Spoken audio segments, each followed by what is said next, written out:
Hello friend, आप सभी को गुड मॉर्निंग। मेरा नाम प्रभात कुमार और आप देख रहे हैं मेरा यूट्यूब चैनल प्रभात क्लास, जहाँ पे मैं आपका कॉम्पिटिटिव एग्ज़ाम का कंटेंट रखा हूँ। जैसे कि आपका banking exam, SSC exam, railway exam, banking का आपका पीओ लेवल का या क्लर्क लेवल, आपका एसएससी में सीजीएल, सीएचएसएल, एमटीएस और आपका रेलवे का आपका एनटीपीसी, ग्रुप डी, टेक्निकल का जो जैसे कि आपको मोस्ट इम्पोर्टेंट सब्जेक्ट रहता है जो कि आपका मैथमेटिक्स एप्टीट्यूड और रीजनिंग, उसका मैं कंटेंट मेरा वीडियो में रखा हूँ। आप चैनल पे विजिट कीजिए, वीडियो को देखिए और अगर वीडियो अच्छा लगा तो लाइक कीजिए, चैनल को सब्सक्राइब कीजिए और अपना दोस्तों के साथ शेयर कीजिए। और सबसे इम्पोर्टेंट बात ये है कि ये मेरा पहला वीडियो है, हो सकता है जाने अनजाने मेरे से कुछ गलती हो सकता है, तो आप कमेंट में जाके कमेंट कीजिए ताकि मैं मेरा आने वाला वीडियो में उसको सुधार सकूँ। Thank you. जैसे कि आपको पीछे दिखा हुआ है परसेंटेज, मैं आज परसेंटेज पढ़ाने वाला हूँ। परसेंटेज एक तो बहुत इंपॉर्टेंट चैप्टर होता है क्योंकि इसका यूजेस आपको और भी चैप्टर में देखने मिलता है। जैसे कि रेशियो प्रोपोर्शन में कभी कभी उसका यूजेस देखने मिलता है, सिंपल इंटरेस्ट और कंपाउंड इंटरेस्ट में भी उसका यूजेस देखने मिलता है, और भी उसका यूजेस आपको पार्टनरशिप में भी देखने मिलता है कि पार्टनरशिप में ऐसे क्वेश्चन रहता है कि 2-4 फ्रेंड पैसा इन्वेस्ट करते हैं और उनका जो शेयर होता है आपका प्रॉफिट में बटे रहता है। और सबसे इम्पोर्टेंट बात है कि प्रॉफिट लॉस में भी आपका परसेंटेज का यूजेस देखने मिलता है। डायरेक्ट क्वेश्चन आता है प्रॉफिट परसेंट निकालो, लॉस परसेंट निकालो, तो ये एक तो बहुत इंपॉर्टेंट चैप्टर होता है। इसीलिए इसको मैं 3 कैटेगरी में कैटेगरी किया हूँ। जैसे कि आपका पहले बेसिस कॉन्सेप्ट, फिर आपका आता है न्यूमेरिकल्स, फिर आता है आपका वर्ड प्रॉब्लम। तो मैं बेसिस कॉन्सेप्ट और न्यूमेरिकल को साथ साथ में करूँगा, इसलिए आप शुरू से अंत तक मेरे से जुड़ी रहिए और परसेंटेज का मज़ा उठाइए।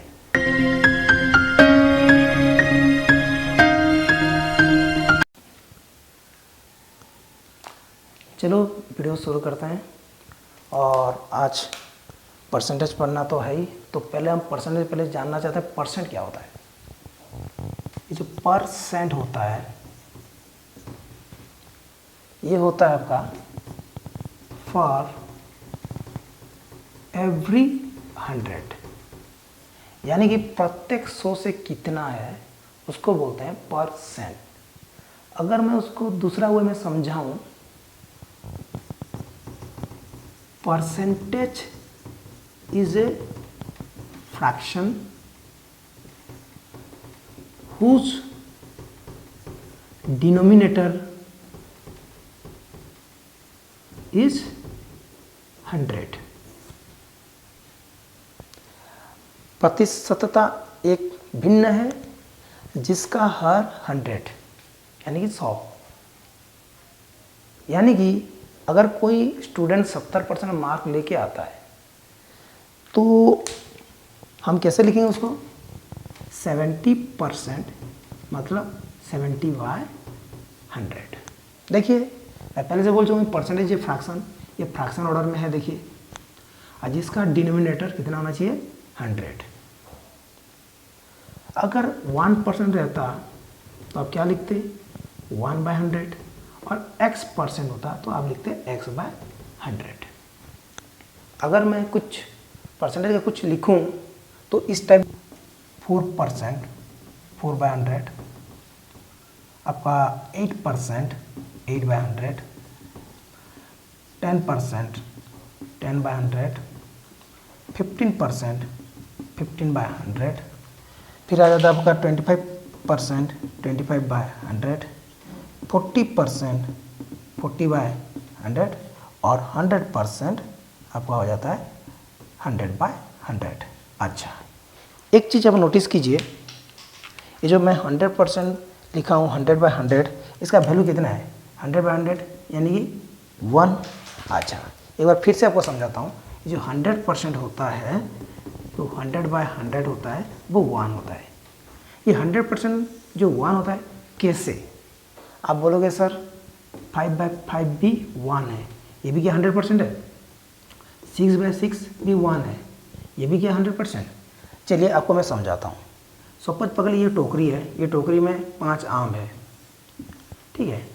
अगर कोई लड़का 3 ठो आम ले लेता है आउट ऑफ 5 से, तो उसमें फिर भी 2 ठो बच जाता है, ये। अगर वो 4 लेता तो 1 ठो फिर भी बच जाता है, ये वाला। लेकिन अगर वो 5 आम से पर 5 आम ले ही लेता है तो टोटल टोकरी वो ले लिया, टोकरी का जितना भी आम था वो सारा ले लिया, इसका मतलब 1, यानी कि 5/5 1, यानी कि 100% का मतलब होता है 1 का मतलब क्या है ना, 100% टोटल चीज़ को जो होता है, कंप्लीट चीज़ को जो होता है उसको बोलते हैं 1। तो 100% मतलब काम पूरा टोटल होता है, इसका मतलब इसलिए हमको उसको 1 पकड़ते हैं। मैं ये सब लिखा हूँ, क्यों लिखा हूँ? अगर मैं क्वेश्चन देता कि 25% ऑफ 441, तो आप क्या करते? तो आप क्या करते 25/100 डिवाइड 444, और आप क्या करते 25 1 4, फिर 4 को काटते 1 1 1, फिर आपका आंसर था 1 1। तो देखिए अगर आपको पता होता 45% का 25% का वैल्यू 1/4 होता है, तो आप क्या करते? सीधा 25% में 1/4 करते और 4 इसका मतलब होता, आपको पेन और पेपर का जरूरत भी नहीं होता। जैसे आपको क्वेश्चन देता 15% ऑफ 240 बोलता, तो आप क्या करते? वही ट्रेडिशनल वे में 15/100 ऑफ का मतलब मल्टीप्लाई 240 करते और 0 0 कैंसिल करते, 5 3 जा 5 2 जा 2 12 जा 12 13 जा 36। अगर आपको पता होता इसका वैल्यू अगर 3/20 होता है, तो आपको पता है कि आप डायरेक्ट क्या करते 3/20 मल्टीप्लाई 240 करते, इसका वैल्यू क्या हो जाता है आपका? देखिए 2 में 12 कटेगा, 12 3 जा 36। आपको पेन पेपर उठाने का जरूरत नहीं होता, क्योंकि हम जानते हैं 2 × 12 24 होता है, 12 × 3 36, 0 0 तो कैंसिल हो जाता है। तो आपको अगर कॉम्पिटिटिव एग्जामिनेशन देना है तो आपको कॉन्सेप्ट का पकड़ बहुत ज़रूरी हो जाता है। अगर कॉन्सेप्ट आप अच्छे से समझ गए हैं तो आपका शॉर्टकट ट्रिक लगाना आपको बहुत ईजी होता है। चलिए मैं आगे बढ़ता हूँ। आप बोलोगे कि सर ये तो बहुत ईजी है और ये एग्ज़ाम का सीनियर से देखेंगे तो ये सब क्वेश्चन का बहुत कम यूजेस होता है। चलिए ठीक है, मैं धीरे धीरे आपको आगे लेवल बढ़ाते जा रहा हूँ, ठीक है। चलिए मैं आपको दूसरा लेवल तक लेके जाता हूँ। अगर आपको क्वेश्चन देता 112.5% ऑफ 240, अब आप क्या करते हैं? आप उसको 100 बाय 224 225 करते बाय 200 करते फिर 240 करते।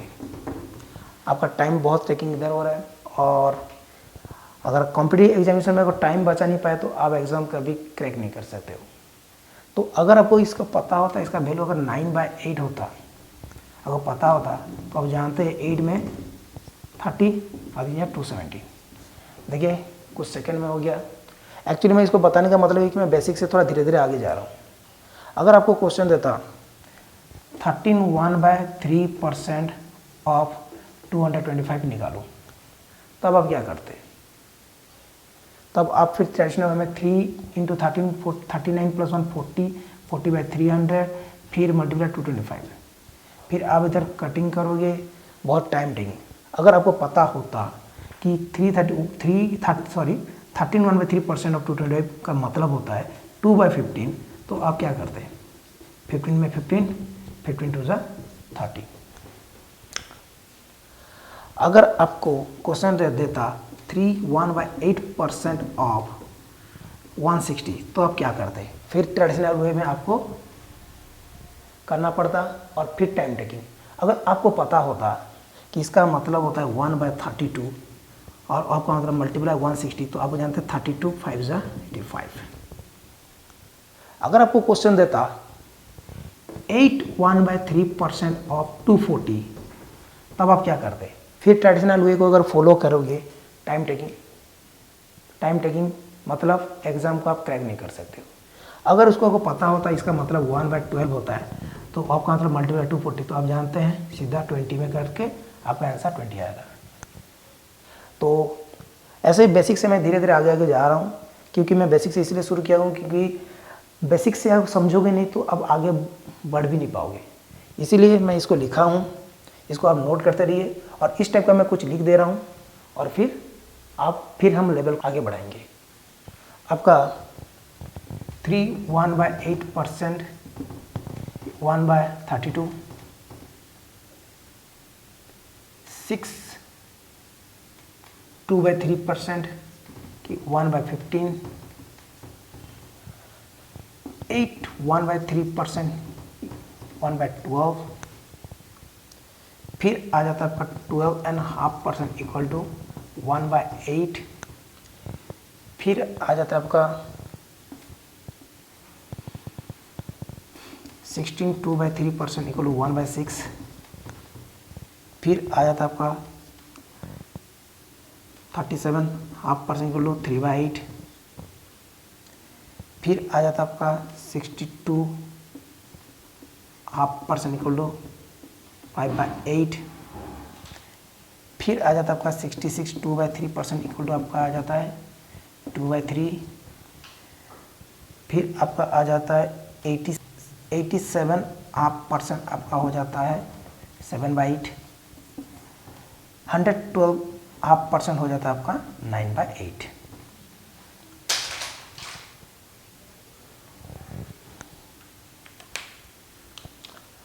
आप बोलोगे सर इतना तो हम लोग को याद रह जाएगा, लेकिन उससे अगर कुछ अलग टाइप का मिक्स फ्रैक्शन में कुछ क्वेश्चन है तो हम कैसे करेंगे? चलिए उसको भी हम बताते हैं। आप एक चीज़ नोटिस किए, आप बोलोगे सर ये तो हमको याद रह जाएगा, लेकिन इसी टाइप का मिक्स फ्रैक्शन में अगर कुछ क्वेश्चन में दे देगा तो हम कैसे करेंगे? चलिए मैं उसको बताता हूँ। ये बहुत सिंपल है, आपको थोड़ा खाली ध्यान देना है और जैसे मैं जा रहा हूँ उसको नोट करते जाना है।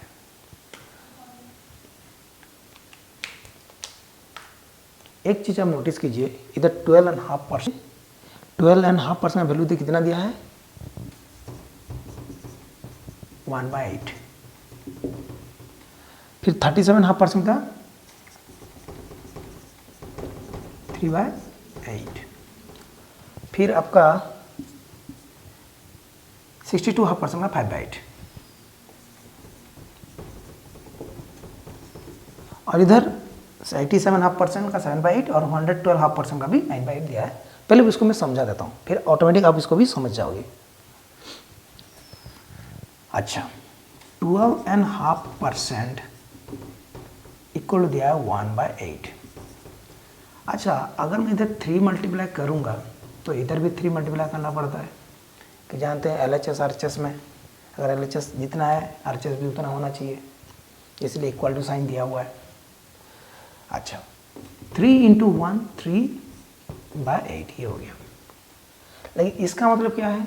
12.5% का मतलब क्या होता है? 12 + ½ इसमें हम 3 मल्टीप्लाई करेंगे, 3 × 2 6 प्लस 3 × 1 3/2। अच्छा, 3/8 आप देख लीजिए। अभी तक कुछ सर इसका मतलब यही है ना, 36 3/2।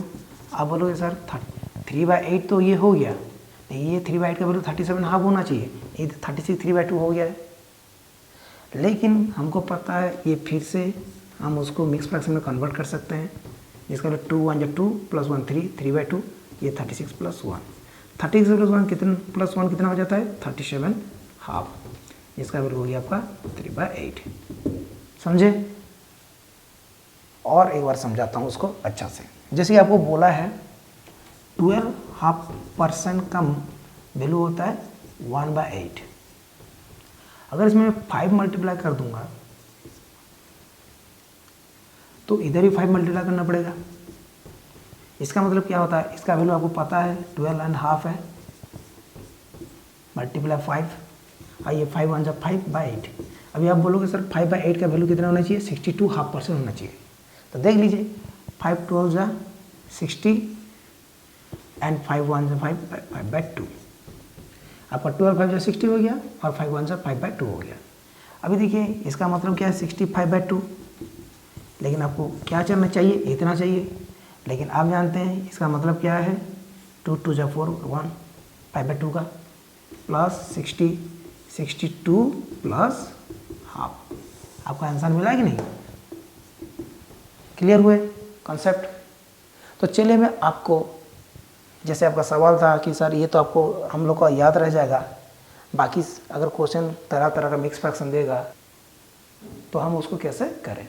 ओके, अभी जो मैं लिखने वाला हूँ उसको आप पूरा ध्यान से देखिए और उसको नोट डाउन कीजिए आपका कॉपी में। ओके, अच्छा, हाफ का मतलब कितना होता है? 50%। 1/3 का 43 1/3%, 1/4 का 25%, 1/5 का वैल्यू 20%, 1/6 का 16 2/3%, आपका 1/7 का 14 2/7%, आपका 1/8 का 12.5%, आपका 1/9 का 1/9%, 1/10 आपको पता है 10%, 1/11 का आपका हो जाता है 9/1/11%। अब ये सबको नोट डाउन करते रहिए। मैं आगे आगे जैसे जा रहा हूँ आप मेरे साथ वीडियो के साथ जुड़े रहिए और देखिए मैं आगे आपको कैसे आपका जो भी प्रॉब्लम कैसे सॉर्ट आउट कर लेता हूँ।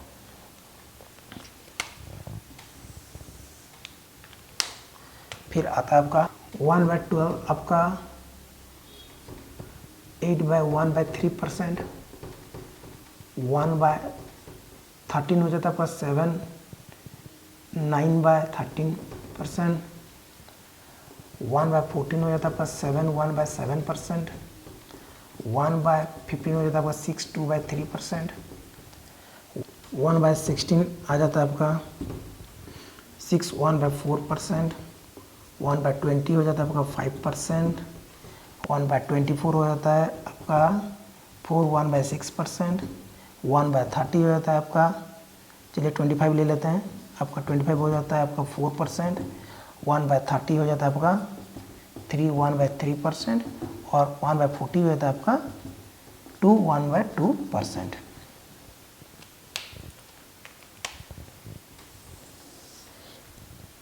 एक बार ये सबको एक बार आप नोट डाउन कर लीजिए। अभी मैं उसका कुछ अप्रोच बताऊंगा और आप घर में तुरंत कर सकोगी। चलिए स्टार्ट करते हैं। जैसे कि आप लोग बोल रहे थे कि सर इतना तो हम सीख जाएंगे, बाकी टाइप का मिक्स फ्रैक्शन में क्वेश्चन लगा था हम कैसे करेंगे। चलिए उसको मैं बताता हूँ। सपोर्ट पकड़ लीजिए, आपको क्वेश्चन देता 4/7 का परसेंटेज फाइंड आउट करो। आपको पता है 1/7 का होता है 14 एंड 2/7%। 1/7 का 14 2/7%। अब यहाँ तो इसमें अगर 4 मल्टीप्लाई करो तो 4 1 जब 4/7 हो जा रहा है, तो उधर आपका इधर अगर 4 मल्टीप्लाई किए हो तो उस तरफ भी आपको मल्टीप्लाई करना पड़ेगा। 14 2/7% मल्टीप्लाई 4, और आपको पता है इसका मतलब क्या है 14 + 2/7 है, तो मल्टीप्लाई 4 14 जा 56, 4 2 जा 8/7। आपका 56 8/7 आया आंसर, लेकिन ये एक बार फिर से मिक्स फ्रैक्शन में आ सकता है 7 1/1 प्लस 56 + 1 आपका हो गया 57 1/7। इसका वैल्यू ये 57 1/7, ये किसका वैल्यू हो गया आपका 4/7 का वैल्यू हो गया। चलिए और एक क्वेश्चन करते हैं। आपको सपोज क्वेश्चन दिया होगा कि फाइंड द 3/15 वैल्यू। आपको पता है 1/15 का वैल्यू होता है आपका 1/15 6 2/3%। अगर इसमें मैं 3 मल्टीप्लाई करूं तो इधर भी 3 मल्टीप्लाई करना पड़ेगा। इसका वैल्यू कितना है आपको पता है 6 2/3, 6 + 2/3, तो 3 6 जा 80, 3 2 जा 6/3।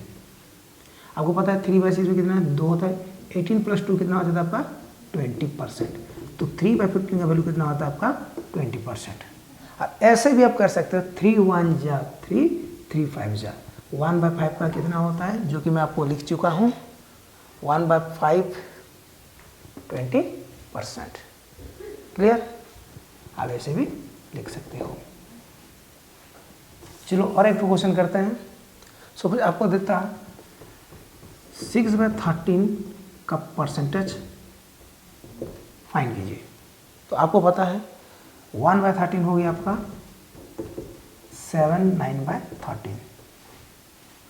अगर इसमें मैं 6/13 तो 6 अगर मल्टीप्लाई करेंगे तो 6/13 हो गया ये आपका। तो इधर भी आपको क्या करना पड़ेगा, 6 मल्टीप्लाई करना पड़ेगा। और इसका मतलब क्या है, 6 + 9/13 है। 6 7 42 और 6 9 54/13। अच्छा 42 तो 42 मैं लिख दूंगा। ये आपका कितना हो गया, 13 4 52 + 2। तो 42 + 46 2/13% इज योर आंसर। क्लियर हो गया कॉन्सेप्ट? ठीक है, ओके। चलिए, अगर आपको क्वेश्चन देता, सपोज पकड़ लीजिए 1 आपको देता 3/6 का वैल्यू फाइंड आउट कीजिए। आपको क्वेश्चन था 3/6 का वैल्यू फाइंड आउट कीजिए। आपको पता है 3/6 का मतलब क्या होता है, हाफ। हाफ का मतलब क्या होता है आपका, 50%। अच्छा, अगर आपको दूसरा वे में करना होता तो आप ये भी कर सकते हैं, 1/6 का वैल्यू कितना है, 1/6 16 2/3%। तो 16 2/3%। तो आप ऐसे लिख सकते हो उसको। अगर इसमें मैं 3 मल्टीप्लाई करूंगा तो इसमें भी 3 मल्टीप्लाई करना पड़ेगा। तो 3 1 जा 3 6। इसका मतलब क्या है, 3 48, 3 2 जा 6/3। तो खुद देख लीजिए, 48 ये हो गया, ये 3 2 ये 2 हो गया। तो 48 + 2 कितना हो गया आपका, 50। और ये हाफ, हाफ 50% का मतलब हो गया आपका हाफ, जो कि इधर लिखे हैं 50% मतलब हाफ। नेक्स्ट 6/15 का वैल्यू फाइंड आउट करो। आप 2 वे में कर सकते हो, 3 2 जा 3 5 जा 2/5। ये 2/5 है। तो आप 1/5 का वैल्यू आपको पता होना चाहिए। 1/5 का वैल्यू होता है आपका 20%। इधर अगर 2 मल्टीप्लाई करोगे तो 2/5 आ जाएगा, इधर भी 2, यानी कि 2/5 का वैल्यू हो जाता है आपका 40%। आपको मैं इधर लिखा भी हूँ 2/5 का वैल्यू 40%। देखिए, इसीलिए मैं ये बेसिक चीज़ को मैं लिखा था, ताकि आपको अप्रोच धीरे धीरे बताऊँगा। शुरू से हम बोले थे कि बेसिक से लेके मैं आपको हाई लेवल तक लेके जाऊँगा, इसलिए ये सब इम्पोर्टेंट है। पढ़ाई में कोई आसान नहीं होता है, कोई चीज़ डिफ़िकल्ट नहीं होता है। मेन चीज़ होता है, आप कॉन्सेप्ट शुरू से लेके जाएंगे तो आपका धीरे धीरे पकड़ उसी कॉन्सेप्ट में बढ़ते जाता है, और आप ज़्यादा से ज़्यादा सीखोगे, आप शॉर्टकट यूज कर सकते हो। चलिए आगे बढ़ते हैं। चलिए और भी बहुत सारा क्वेश्चन करते हैं, ताकि आपका परसेंटेज और भी स्ट्रॉन्ग हो जाए और आपका कोई भी सवाल ना छूटे एग्ज़ाम में, और आप ये नहीं बोल सकते हैं कि सर कहीं ना कहीं कुछ चीज़ छोड़ दिए हैं। ये मेरा पार्ट 1 चल रहा है, उसका पार्ट 2 भी आएगा। अब पार्ट 1 के बाद पार्ट 2 देखेंगे तो समझ पाएंगे। तो चलिए और कुछ क्वेश्चन करते हैं। अगर आपको दिया होगा 7/9 का वैल्यू निकालो, कितना परसेंटेज होगा, तो आप क्या करोगे? आपको पता है 1/9, 11/1/9 होता है आपका 1/9। 11/1/9% होता है 1/9। अच्छा, अगर मैं इसमें 7 मल्टीप्लाई करूँगा तो आपको पता है इधर भी 7, तो मैं अभी डायरेक्ट करता हूँ 7 × 11 77 और 7 × 1 7/9। देखिए 7/9 का परसेंट कितना हो गया। अगर आपको पूछा होगा कि 4/11 का परसेंटेज निकालो, आप क्या करोगे? 1/11 आपको पता है, 1/11 का 9 एंड 1/11% होता है। अगर इसमें 4 में मल्टीप्लाई करूँ तो इधर भी 4 करना पड़ेगा, सीधा 4 9 36, 4/11 4%। क्लियर? ये बहुत आसान सा चीज़ है। तो आपका जो सवाल था, सर आप इतना चीज़ खाली याद रख लिए, ये तो इजी है, याद कर लेंगे, बाकी सबको कैसे करेंगे? बाकी सबको एक अगर ये याद कर लिया तो ये भी आप याद कर लेंगे, और इससे सबकी चीज़ हो सकता है। ओके, चलिए एक लास्ट सवाल करते हैं। आपका 6/40 का वैल्यू निकालिए। आपको पता है 1/40 का वैल्यू होता है 2.5%। तो 6/40 में 6 मल्टीप्लाई करेंगे, इधर भी 6, 6 2 = 12, 6 1 = 6/2। तो 6/40 का वैल्यू कितना हो जाता है, देख लीजिए, 2 3 जा तो 12 + 3 आपका 15%। 15% का वैल्यू होता है आपका 6/40। 15% का वैल्यू कितना है आपका देख लीजिए 3/20। आप देख लीजिए 2 3 जा 220। तो ये सब यूजेस में जानबूझ के आपको बताया था, हालांकि आपको शुरू में उसको बेसिक लग रहा था, लेकिन ये बेसिक भी आपका बड़ा बड़ा चीज़ को सॉल्व कर देता है। ठीक है, ये वीडियो को मैं यहीं पे स्टॉप करता हूँ। ये पार्ट 1 था और इसमें हम लोग क्या देखे कैसे परसेंटेज को फ्रैक्शन का फिर हम बेसिक न्यूमेरिकल भी किए, बहुत सारा क्वेश्चन किए। अभी हम परसेंटेज को फ्रैक्शन के बाद उसको डेसिमल में कन्वर्ट करना पार्ट 2 में सीखेंगे। आप ये वीडियो देखने के बाद सेकेंड वीडियो आप ज़रूर देखें।